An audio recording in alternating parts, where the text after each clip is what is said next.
ఈరోజు దేవునిలో ఆయన మేలు చేయడానికి నీకు సిద్ధంగా ఉన్నాడు.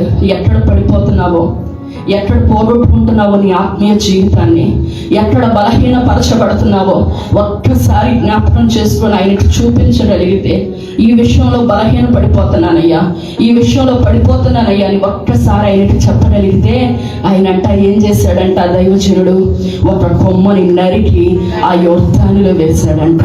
ఆ రోజు యోర్దానులోకి, లోకములోనికి, పాపములోనికి, శాపములోనికి దిగి వచ్చిన ఆ కొమ్మ మరెవరో కాదు, మనం ఆరాధిస్తున్న మన ప్రభువైన యేసుక్రీస్తు.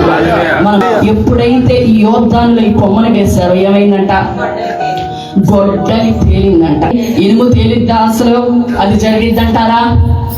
కానీ మనం ఆరాధిస్తున్న దేవునికి అసాధ్యమైనది ఏది లేదు. ఆయన అసాధ్యమైన వాటిని సాధ్యపరిచే దేవుడు. లేనిది ఉన్నట్లుగా, ఉన్నది లేనట్లుగా చేయగలిగిన సర్వసమర్థుడైన దేవుడు. అది సైన్స్కి అసాధ్యమే, అది డాక్టర్లకు అసాధ్యమే, వైద్యుల వల్ల అయ్యేది కాదు. కానీ నా దేవుని వల్ల సమస్తము సాధ్యమే. లేనిది ఉన్నట్లుగా చేయగలిగిన దేవుడు. సముద్రంలో రహదారిని ఏర్పరిచిన దేవుడు అండి మన దేవుడు. ఎడారిలో నీటి ఓటులు రప్పింపజేసిన దేవుడు. మృతులను సహితము సజీవులుగా లేవనెత్తిన దేవుడికి నీ సమస్య, నీ దుఃఖము, నీ శ్రమ మరుగైనది కాదు. అదేమి ఆయన